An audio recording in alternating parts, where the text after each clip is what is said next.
That's always a big issue for us from a regional standpoint, making sure that we have our proportionate dollars that come down to Harris County and to our region.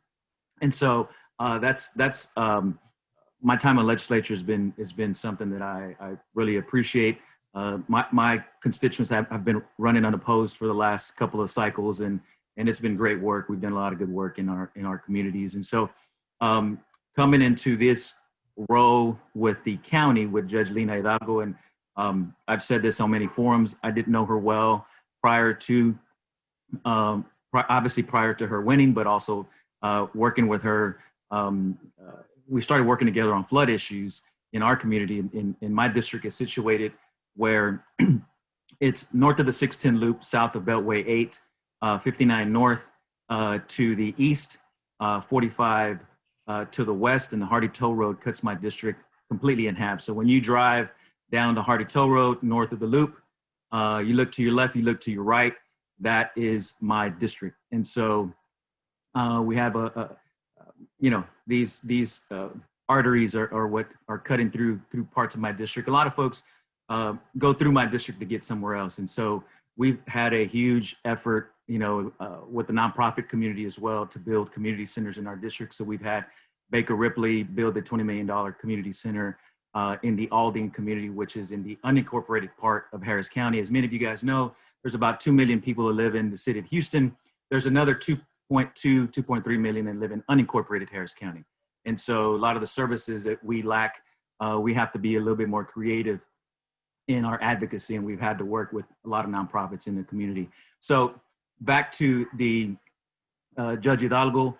Judge Hidalgo called me around March, April, asked if I could help in relief and recovery efforts. And I obviously, in most times of disaster, I'm very active in my community. I'm actually out in my community assessing damage. And many of you guys know we have a lot of experience with natural disasters.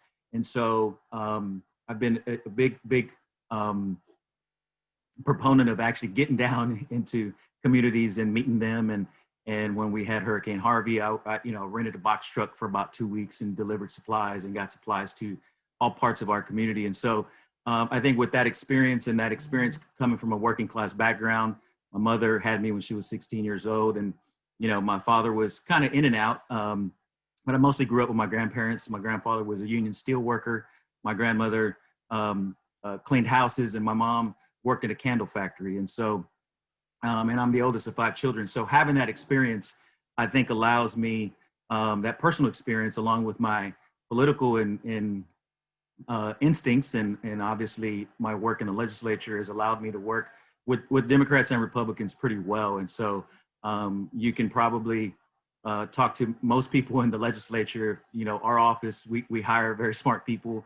We hire folks that work hard for our community. And so I think we've built a reputation of being able to work, not compromising my values, but being able to work with folks across the aisle. And so I think when the judge asked me to participate or help lead these efforts, it was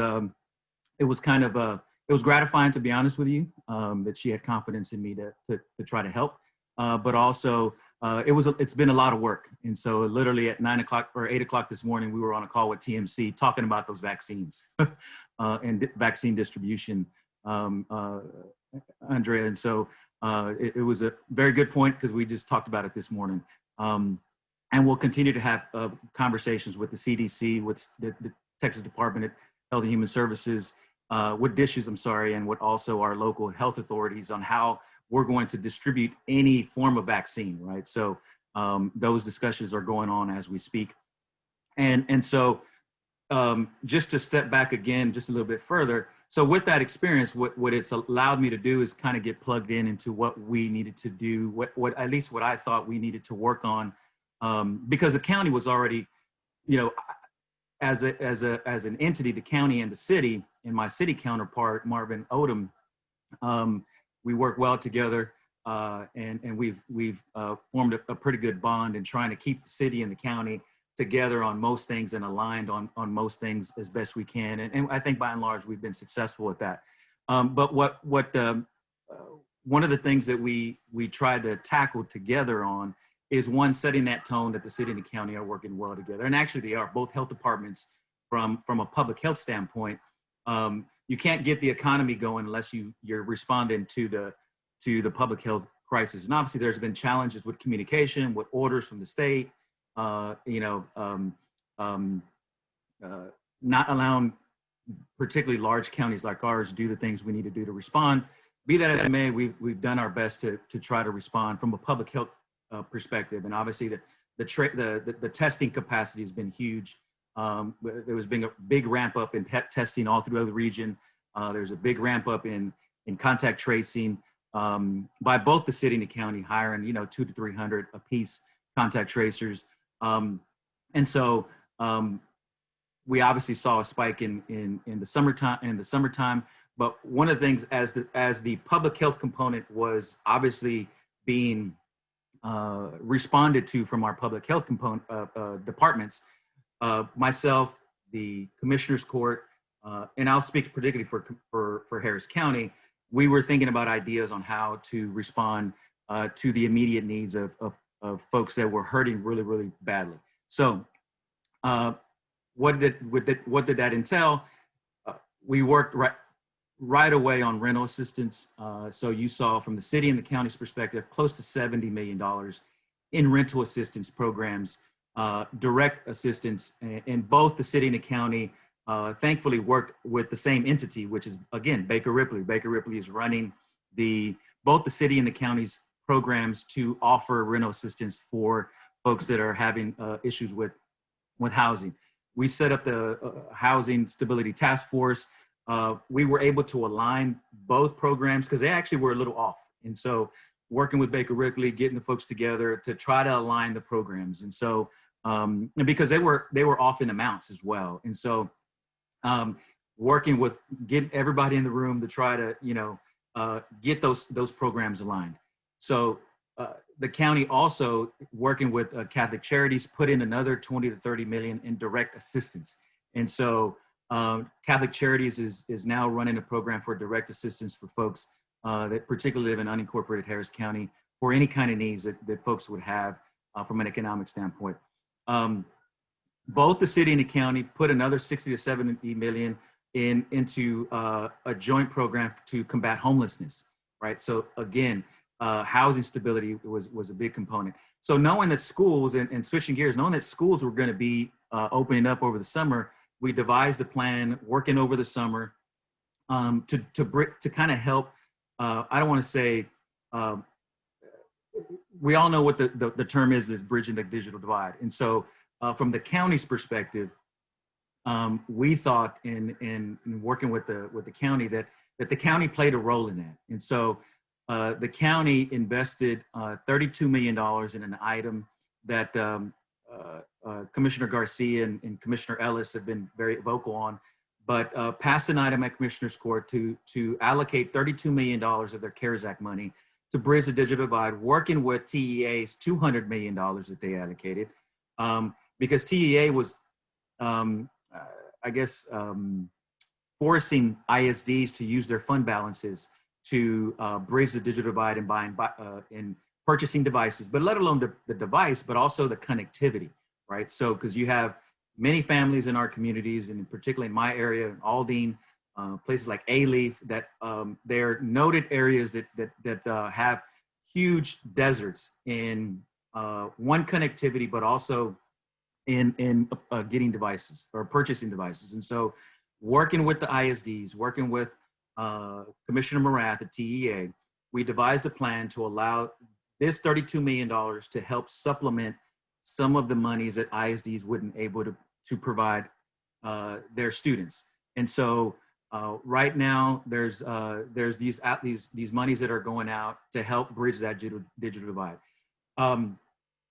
About maybe a week or two ago, you also had some childcare learning center funding that goes to the YMCA and I think United Way. That's another, again, that's another allocation where people, particularly are moderate income folks that are needing help, needing to get their kids to school, but they also need to work. And so allowing some allocation for that. So look, there's been a whole bunch of work that's being done, work that has been done behind the scenes, and that's not really, we're not running to have a press conference on, but just know that from the city and the county's perspective, my role has been, look, they'd already been doing a lot of good work prior to my selection or my appointment to this position. And so I've certainly provided my input based on what I know, based on my experience, but also learned a lot about how better respond to I don't want to say natural disasters, but particularly, you had a worldwide public health pandemic that hadn't happened in 100 years. So there's really no playbook that you follow in responding. So, and particularly in the role that I've been asked to conduct. And so how that relates to session, and I'll transition to that if you don't want me to go that way. Obviously the elections, and talking about the vaccine, there's a big push, and I think this is not a, I know we're not into throwing bombs here or anything, because I think this is not the forum to do that. But the reality is that there's a big push to get a vaccine prior to the election, and that's what we're hearing from our CDC folks, that they're right now making public health departments submit their plans within the next couple of weeks, so that a vaccine would be, in essence, ready to go, early November. To the extent that's going to happen, we're preparing for that, right? From a regional perspective, and how you distribute that as well, because you have supply chains that need to be, who's going to administer the vaccine, and what entities will have the ultimate responsibility, and who gets the vaccine. And so, obviously, from that perspective, the elections are front and center, less than 30 days out. How that impacts the state of Texas, obviously, and we'll get into some of the politics. This is something that folks like to hear about. I think is just from a political standpoint, you have a huge effort from the Democratic efforts to obviously take over the House, right? And I don't mean take over the House, but elect more members so that you would elect a Democratic speaker, right? And so there's a big push from all levels of our apparatus that are working hard to do that. That's the politics. That I believe that the wins are at ourselves, and we have a good shot of doing that. And whether you want to talk about speaker politics, I mean, I don't really have I do have an opinion, but I'll keep that until, I'm always for, you got to win first before you can, start measuring drapes, right? So I'm a little more cautious than most folks. But I think we are seeing headwinds in that, or wins in that way. And particularly, and it's all obviously related to what's happening at the national level. I mean, let's just be honest. And so, the average folk that, are following the national elections know that the president is really driving this,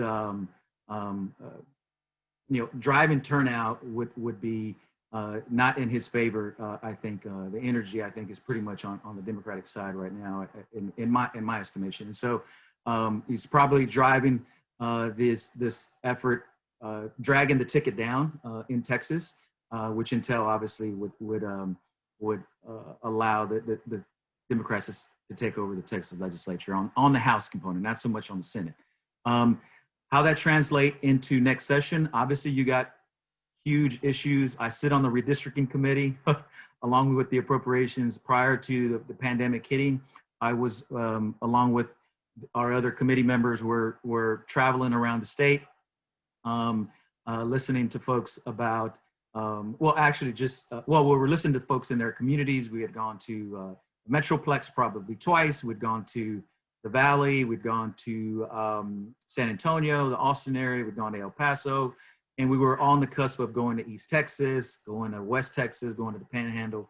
But all that obviously came to a halt we were going to hit about, I think about 20 locations across the state on redistricting. The redistricting committee was going to meet in 20 locations. And look, I hear the projections. We're going to hit about 30 million people in this area. How that relates to transportation, and I'll bring it back, Andrea, to transportation, is with that amount of people, a majority, according to our state demographers, and you don't have to be an expert to understand this, but to extrapolate these numbers, but a majority of the people that live in Texas, we're a large urban state, right? People from, and you see it when you travel outside of Texas, what folks think about Texas, and the misperceptions that they have about Texas. And so,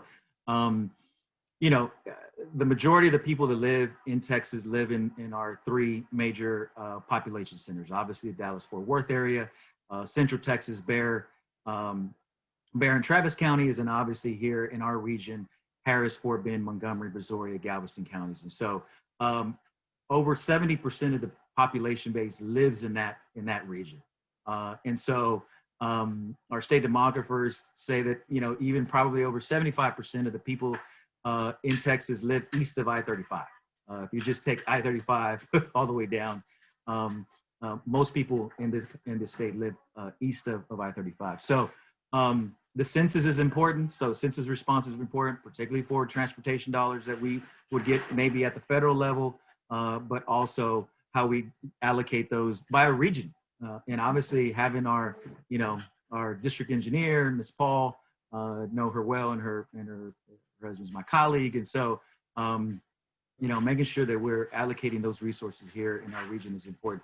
The budget's going to be very important, and that's related to redistricting. And so the budget's always going to be the number one issue. We're looking at close to a $4 to $5 billion shortfall going into next session. Obviously, whoever the new speaker is, because it will be a new one. Obviously, that Speaker Bond is going to be gone.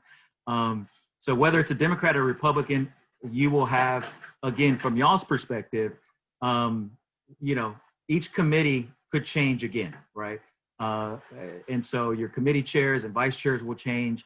Those makeups of those committees, particularly on transportation, particularly at the appropriations level, you will, knowing how that works, you have different articles and different subcommittee chairs that chair those particular committees. And so Articles 2, which is public health, that's a huge driver of our budget. Article 3, which is the all public education from higher ed, huge part of our budget. And then Articles 6, 7, and 8, which are TCEQ, Texas Parks and Wildlife, TxDOT, Railroad Commission, all those other, I don't want to say other ancillary agencies because they're very important.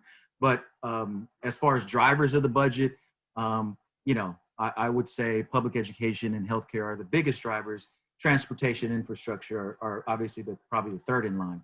I'm going to stop there because I don't want to, I like this to be more interactive than anything else. Oh, thank you. We've got a few questions that have come through. So first of all, thank you. You have to know a lot about a lot. So if you thought you were an expert before on a bazillion things for being on appropriations, right? Now with COVID, you've become a czar, and just overnight. So so thank you for that. A couple of things. One is, I would wonder what you're taking with you now to session that feels different, given your boots on the ground role with COVID. What are you taking to the Appropriations Committee with you? Meaning, kind of, you're not the same person. You're not the same legislator walking in this time that you were last session. So how does that frame, how does that change your approach or your thoughts? And how does it feel more daunting? Does it, than prior sessions? Does it feel less daunting because your priorities are more focused, or, what does that feel like going in? Well, the way I can answer that is by giving you an example of, Hurricane Harvey hit before the 19th session. And so when we came into the 19th session, I was very focused on disaster recovery, getting allocations for our region, protecting our region.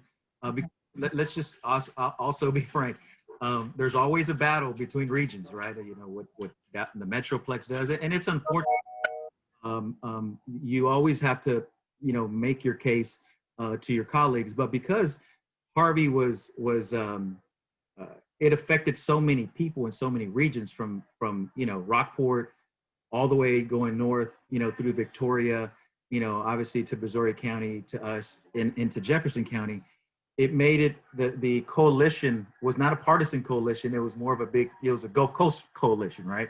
And that's comprised of Democrats and Republicans. And so how that the experience of seeing my constituents, you know, suffer and, you know, losing their house and getting flooded 3 or 4 times in the last 2 or 3 years, you know, people's businesses being lost, people's livelihoods being lost. I think that gave me a very, from an advocacy perspective, people had to respect what I and others that live along the coast were advocating for in getting, tapping the rainy day fund, right? So we tapped the rainy day fund to fund a lot of our flood projects. So what we did is we created the flood infrastructure fund. And I sit on that committee along with Chairman Phelan, who was the author of some of our flood bills. And so there were about 40 bills that were filed. Actually, I take that back. There were probably over 100 flood-related bills that were filed. About 40 to 30 of them actually became law. And so I think that experience, having that personal experience, but also has allowed me to be a better advocate. Knowing this, being in this role as recovery czar is going to, I think, allow me to be more laser focused on what we can do next session, whether it's from the public health perspective or whether it's, you know, from the TABC perspective, because you obviously have still a whole bunch of bars and restaurants that are not at full capacity. That industry has been just decimated. And so, you know, the experience that we've gained so far, and look, I'm still learning, you know, right now. Again, I have to again reiterate the vaccine distribution, right? How we distribute that vaccine is going to give me a little bit more experience on how we can better respond to the next public health crisis, but the next natural disaster going into next session. And so it does allow for me to have maybe a more global perspective and how to respond from a public policy component coming next session. And I think, you know, I'm gonna be much more aggressive like I have been in the last 3 sessions, much more aggressive in my advocacy. But this experience does allow me to come from a different perspective. Absolutely. Thank you. Thank you for that. So kind of, you mentioned the TxDOT budget being part of the appropriations.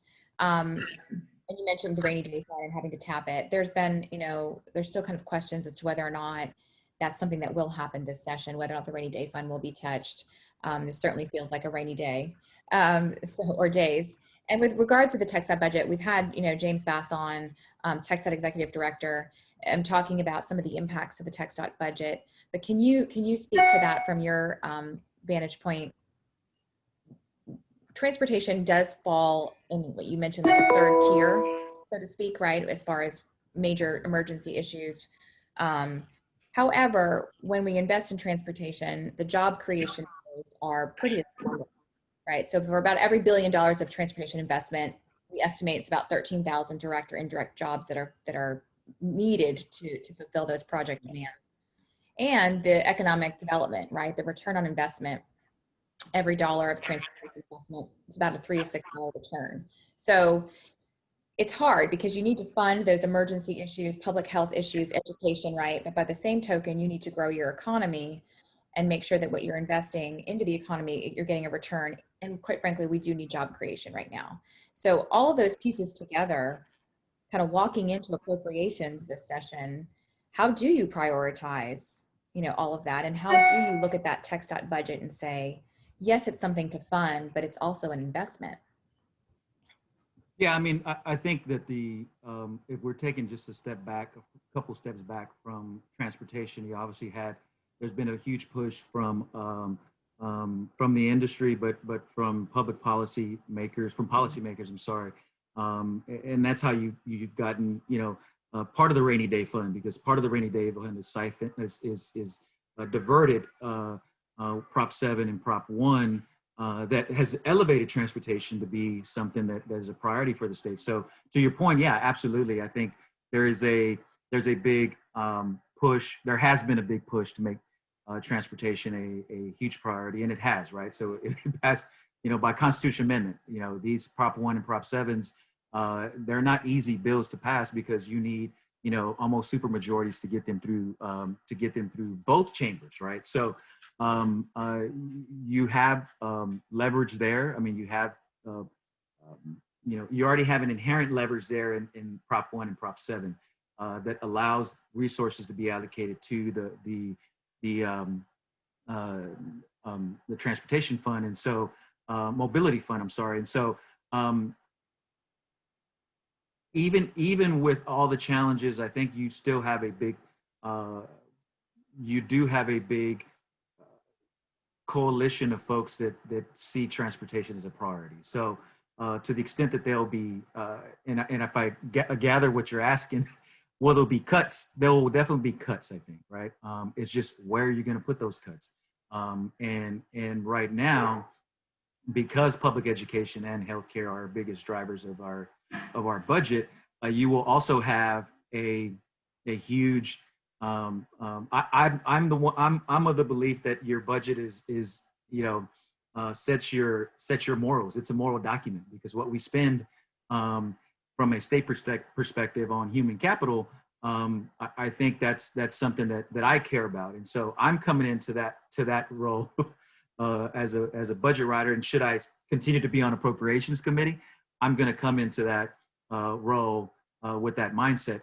Transportation is a huge component of that, right? So the issue I think you also have is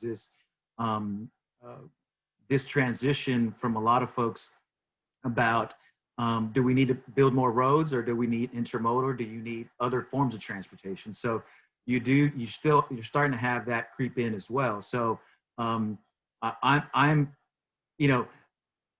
having discussions on transportation early on in my career, when you were there was a big push to help build the Grand Parkway. I'm all for that. We're a large growing community.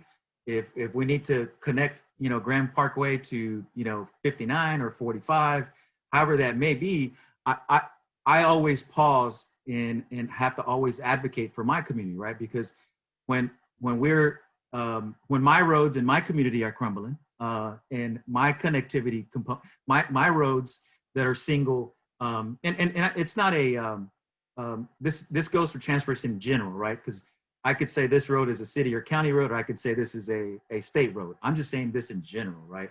That when my roads are crumbling and we're going outside to build new roads, I have a problem with that. And I'm being frank with you guys and being frank with folks on this call, that when my roads are crumbling and we're building, nice roads in other places, my constituents get upset, right? And they come to me and say, hey, why are my roads, or why my roads not being taken care of? And so, there's a lot of moving parts to that. Again, there's a city road, there's a county road, there's a state road. And so that's where I come from on transportation is equity in my community that has felt that they've been left behind in infrastructure. And that goes to flooding, right? So right, yeah. Something that we care about in my community is flooding. And so right. That's part of, it's not so much part of transportation, but it's part of I say it's a close sister to transportation. So I appreciate that. And I think one of the things so a couple of comments. So obviously for a long time, right, transportation has never been seen as a partisan issue.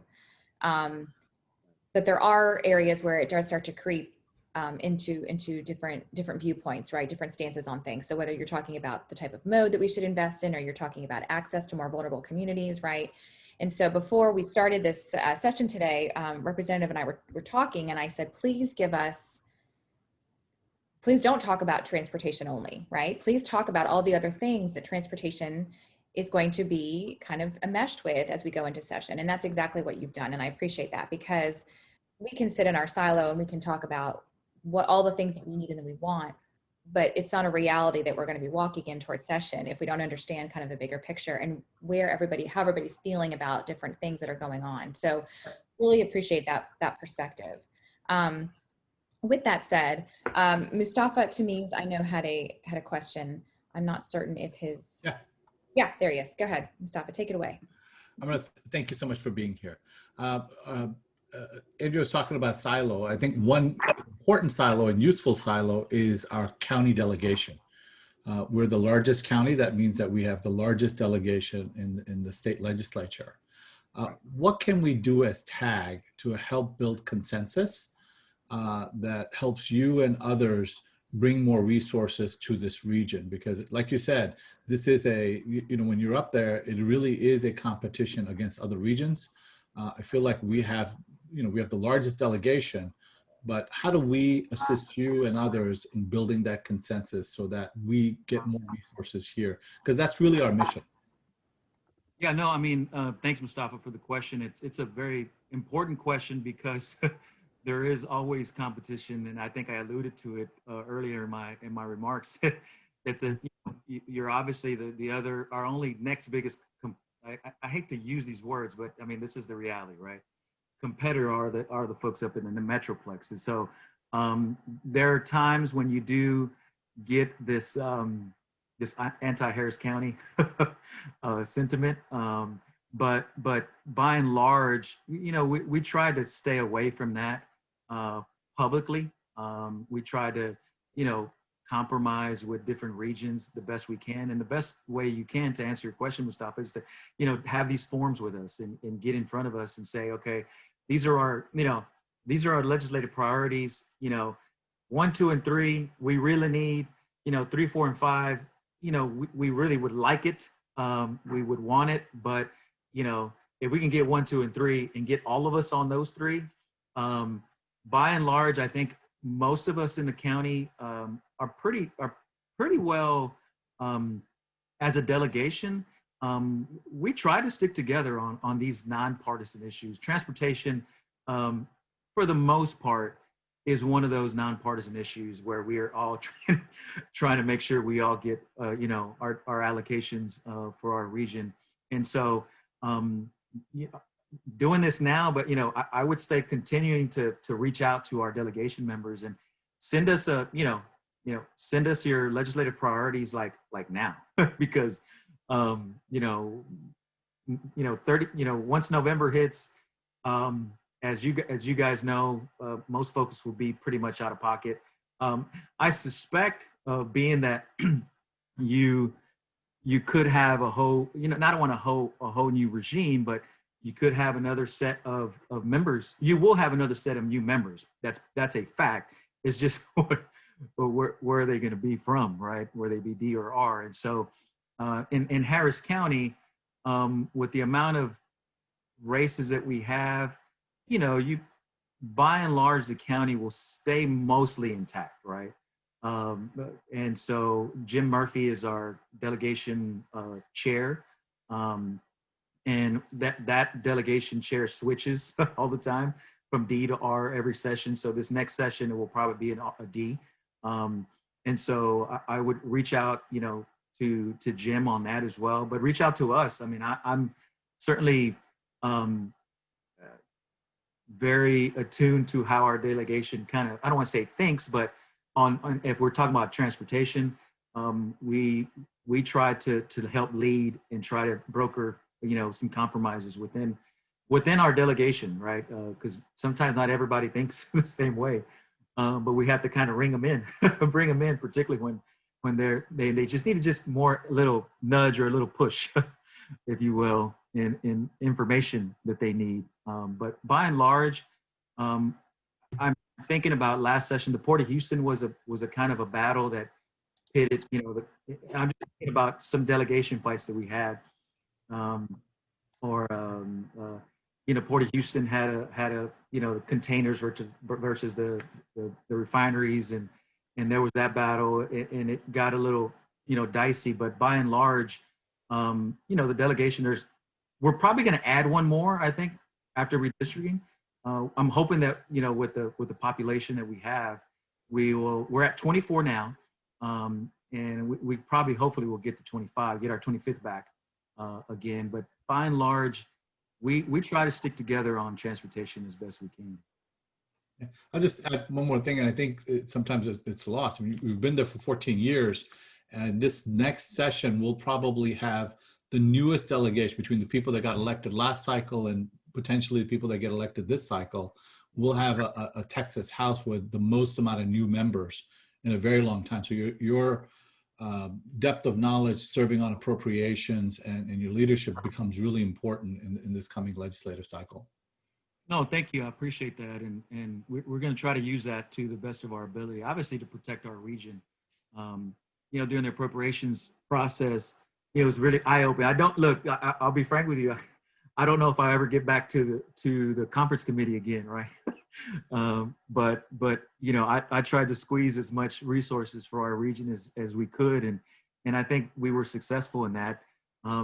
We had good amount of folks that were from the Houston region. So you get a little, I don't want to say resentment, but you get a little, because you had me, you had Sarah Davis, Dr. Bonin, and I think somebody, but like 3 or 4 of us on the House side were from the Houston region. And so nothing wrong with that. There's nothing wrong with that at all. And you leverage, I mean, look, this again, the politics are such that, when you're in that confined space and you're, fighting for resources, we gotta stick together as a region, and I think that's what we did.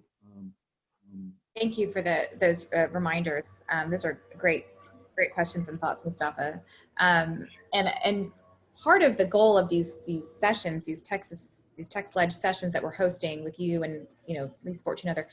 We'll have Representative Murphy on in a few weeks. We've got Chairman Canales. So we're trying to do a little bit of what you're saying, right? Where we're trying to bring shed some light on our agenda and also just how transportation fits into the larger conversation.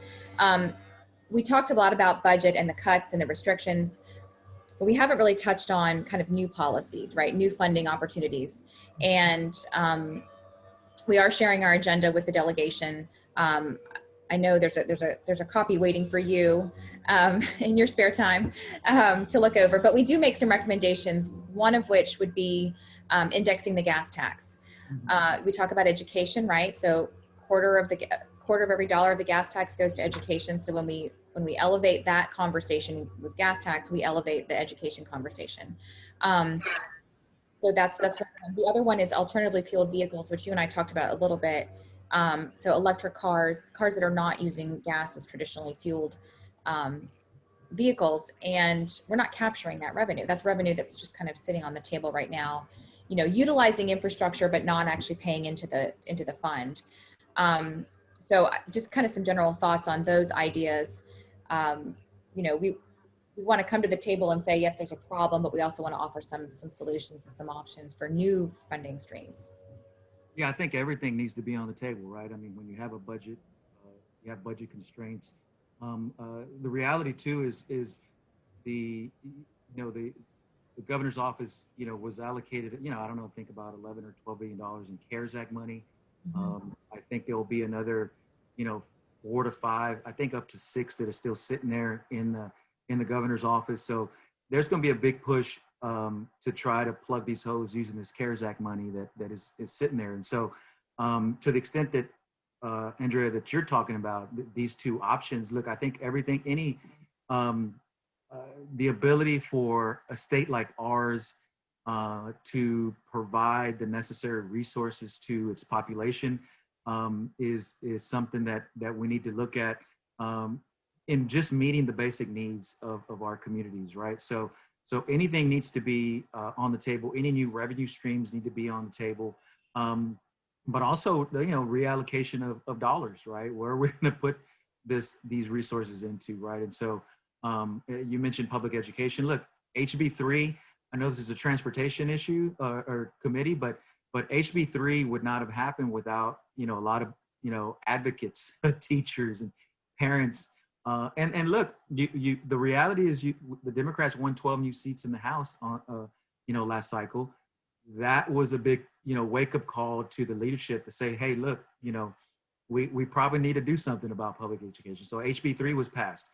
Why I bring that up is because you still have to pay for HB3, right? We did a I think a one-time bonus for teachers, retired teachers, and I was a joint author of that bill. I think it was Dr. Bonin's bill, HB 12, I believe.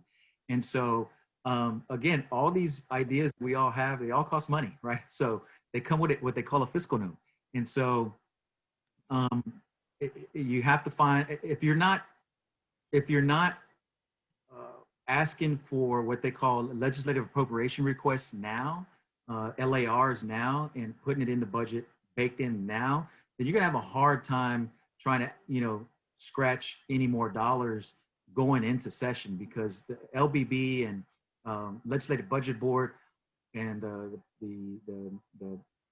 policymakers on that board, they're pretty much writing the budget as we speak. So if you don't have these ideas up front and center to pay for, let's just say, I don't know, I mean, you want to, I guess I-45 is controversial now, right? So the expansion of I-45 is big, and it runs through my district. So, those dollars, if you, from what Mustafa is talking about, if you got a delegation that's kind of, all over the fence on that, you could, you could jeopardize those allocations of resources to other communities, right? If your delegation's not on the same page with it. And so any new form of revenue that we could provide that keeps the ball moving, I think should be open. And from my perspective, obviously we need to, fund roads here in our region. Right. So that's a great segue. So we've had a couple of questions related to, kind of talks a little bit about I-45. The controversy that you mentioned, some of it is originally was rooted in a misunderstanding that TxDOT truly cannot spend money on certain types of transportation projects, right? And so that lends itself to a larger discussion about the formula, right, at the state level. And I've gotten several questions coming through. Harrison Humphreys with Air Alliance, Jay Crosley was asking, what do you feel is the temperature with the legislature for taking a look at how we are funding and how that pot is divided, or quite frankly, finding a dedicated source for alternative modes of transportation? It's much more the opinion of true transportation experts and advocates that we don't take away money from our highways, roads, and bridges, because quite frankly, that even of itself is not funded where it needs to be. But that we find dedicated funding streams for transit and alternative modes. And or we look at kind of the TxDOT formula and see if it is kind of current for what our needs are as a state. So if the temperature for that, if you've had discussions or you have opinions on that. At this point, it's not that I don't have an opinion, it's just, not having talked to our delegation, extensively about this. It'd be hard for me to respond to that, but just knowing, some of the makeup of our delegation, for the most part, we tried to stay on point, but to the extent that on this particular issue, we haven't had, if any discussion on that. So sorry. No, that's good. That's helpful. That's instructive. So and that was going to be my point, is if that's something that needs to be a priority, obviously we need to know about it. Look, I follow it. Air quality is a huge issue for us, whether it's from stationary or whether it's from mobile sources. I get it, and so how the expansion of roads impacts that, environmental impact statements, I understand. I mean, I know from my perspective, I know, but from a delegation component, I don't know that we've had those discussions in depth. So one of the other issues that's come up in our conversations with city officials, right, talking about some of their transportation needs, bleeds into the safety conversation. So speed limits on city roads, 35 right now, just dropping it to 25 is the difference between an injury versus a fatality. We know that Vision Zero, dropping fatalities on roads. I mean, this is a huge thing that's just been turning and just gets more serious and more serious as we go each session we walk into. So your thoughts on that? You want to speak for yourself or for the delegation? I know that that's going to be an issue that's going to be raised. Are these speed limits? And this is city streets. This isn't just across the board. Yeah, I mean, look, I mean, I think there's the experience that we've had with speed limits. Some of us that look at the data and it was a couple of sessions ago. I think Pete Gallego, I think they turned a highway out in West Texas, into like a 85, 95. It was just some of obscene amount, right? And it's pretty desolate out there. Maybe maybe that's okay for out there, but for large urban communities that need to limit highway fatalities, limit fatalities in our region. I know TxDOT has been, they've had this media communication campaign and others, right, about speed limits. And so to the extent that we can work on managing that, I'm open to ideas, right? I'm not going to sit here and say I know everything. That's where we need you. We need you to, come with us with some of these policy ideas and get us on board so we can go after and come the next session armed with data and with the delegation to help, back it, right? So from my perspective, I'm open to ideas on how to, particularly on speed limits, how to work that through the process. Well, and I'd be happy, planning and public works, I'd be happy to have them get in touch and provide you with some of that. So yeah, absolutely. The speed limits issue is interesting too, because I mean, it kind of dovetails into another passion is actually biking, right? Right. Senator and I are big bikers, and there's a lot of other folks in our delegation that do that. And so, I know it's what we spend in bike paths is minuscule to what we need, but I mean, I think it's kind of related, right? I mean, how pedestrians and bikers interact with motor vehicles is we have to be cognizant of that, and trying to get people more outdoors, and at least the eight months out of the year in Houston, like now. Right. Well, and Varuna with TxDOT reminded me that the campaign is #EndTheStreakTX. Thank you, Varuna. So we have experts on it. We didn't even know. So appreciate that. And I think one of the things that was really revealing was there was a huge wish that when COVID hit, because there were fewer cars on the road, the fatalities would drop significantly. We might even reach that first day in however many years, right, where we haven't seen. And it was speed. I mean, that was what was so instructive about that time frame, was that we realizing that people were just speeding on the roads, even though there were less drivers. So we did not see a significant drop in fatalities per day. So I think those are just all really good reminders for all of us. And then I know that Mr. Jack Drake has a question, so I'm going to pitch it to him if he's still on. Jack? Yeah. Mr. Jack Drake. I'm warning you, Representative. Good morning, Representative Walle. How are you, sir? Hey, how's the mayor of Greenspoint doing? Former mayor of Greenspoint. I want to ask, given Harris County's changes to the Harris County Toll Road Authority, would you give your perspective on how you think the state legislature may deal with that issue? Are you talking about the Harris County's? I'm assuming you're talking about, I think, the refinancing. Refinancing, right. Yeah. So,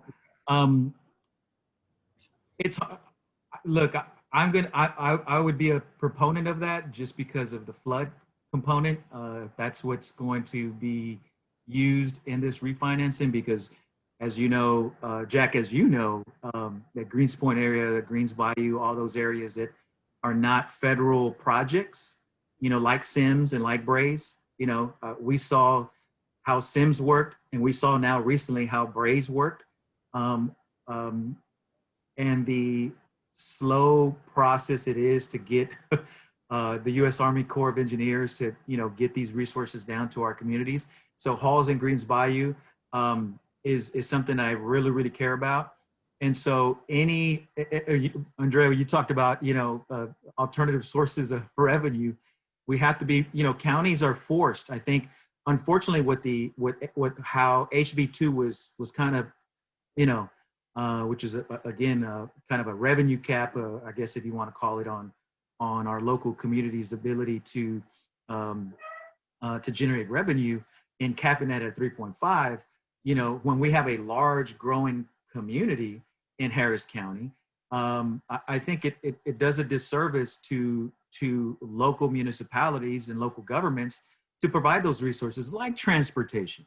And so I begrudgingly, I'm in favor of that, of refinancing to do, from what I've been told, what they're going to plan on doing. And I think they're still in that process. Now, to the extent that the delegation or the legislature has an opinion, I'm assuming they will, and so that's kind of where I would be cautious on what, I'd be a junkyard dog and a bulldog in protecting our region, right? In the legislature, going after our local government's ability to do what it needs to do to respond to, infrastructure needs. Infrastructure in general, I mean, as you know, as this group knows, it lacks, right? We don't have enough resources to meet the demand, the wear and tear of bridges, of roads, but connected to all of that is flooding and flood infrastructure. And so any kind of allocation, and look, the 2.5 billion, that bond that we passed was just, that was a start for flood projects in our region. That doesn't, complete any master plan. That's just a start to try to mitigate flooding in our area. So I support it, Jack. I do. I haven't talked to any other members about it, to be honest with you, but I do. If my instincts are right, I think there will be probably some, some policymaker that takes issue with it and tries to do something in the legislature. But quite frankly, if we have a democratically elected speaker and I have influence there, I'm going to do my best to not, protect our region. Thank you, Jack. That was a great question, and thank you for your reply. I think one of the things that people would like to see is actual language that says what that money can be used for, right? So perhaps there's full trust in the current court that's sitting today, but 10, 20 years from now, there's no kind of stipulation on how that money is utilized, and very much it could be used for flood control, right? But it also could not. And I think that that's where people feel a little uncomfortable. I think we work really hard at the state level to end diversions, right? We want money collected to be used for the intent of the collection. So if it's a transportation activity and it's being collected for that it be put back into, and yes, I think flood control, that is infrastructure. You're absolutely correct. But again, I think it's that dedicated language. I think if we step back, when I talked about Prop 1 and Prop 7, that's a diversion from the rainy day fund, right? So it's just a fact, right? We divert a certain percentage out of the rainy day fund to go to the so that's been the sense of the legislature, right? That's the policymakers have made that decision, and so. But I am with you on this point. Like, if we have to be transparent with the public, right? I'm all for that. If we're saying we're going to spend or use this refinancing that's just sitting there, right? Because the money's just sitting there. It's a pretty creative way of generating revenue that would not be there, but for having, obviously having the I think I think my understanding is $1 billion that's being refinanced, or they're taking some of those resources to refinance and get a direct allocation. And then, you know, a couple $100 million, I mean, can go a long way in Right. infrastructure. So if it's infrastructure, yeah, I mean, my view is flooding is a big issue, and Greens and Halls Bayou, Jack, are you know, those are two. So Greens Bayou, Halls and Greens are part of the Greens Bayou watershed, right? Yeah. So, and all the tributaries that connect to it, these small little bayou, they're not bayou, they're just little channels that crisscross all over the region. But particularly in our area, you know, you have homes that are literally on top of these channels. And so we can't get resources fast enough to help a lot of these folks. And so that's where I fall on that. You know, and there has been, and I think I was a joint author of a bill a couple sessions back about ending diversions and diversions. I'm sorry, and you know, there was Texas Parks and Wildlife, right? We allocated all those monies, sporting goods sales tax, to parks, right? Fine. Oh wow, what a great idea! You know, you're collecting it for its intended purpose, use it for its intended use, right? In helping some of these parks that were in dire need of help from a state perspective. So yeah, you know, I understand the sentiment, and you know, I'm sensitive to that as well.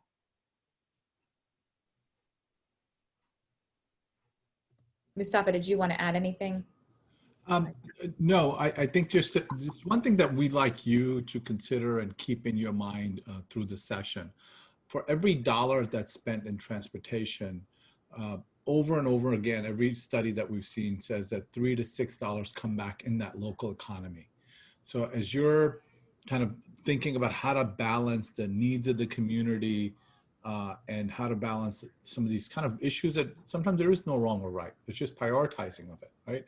That the investment in transportation, whether it's roads, whether it's mass transit, doesn't matter where in transportation, because it creates that connectivity that leads to more activity in the economy. So for every dollar spent in transportation, you're going to get $3 to $6 back in the economy. So that's we just want you to keep that in the back of your mind as you make important decisions in the coming years. Absolutely, Mustafa. I think that's important, and a good point, and I'll definitely keep that front and center when we're talking about transportation in the budget. All right. Well, thank you so much for your time today. I was taking lots of notes on some of the statements that you made and the comments. It's such a great perspective. Again, we appreciate a perspective that isn't just transportation focused, because we understand that we fit into a large puzzle. So thank you so much for your time. We look forward to more conversations. We will talk with other members of the delegation, and you will get tired of us, I'm sure, as we get closer to session, because we'll be reaching out. We definitely value your opinion, your honesty, and your candidness. So thank you so much. Best of luck as you walk forward towards session and all of the hats that you're wearing. And we really appreciate you. No, thank you, Andrea. Thank you to TAG, and I appreciate this time that you've given me to address, first time to address this group. So appreciate the opportunity.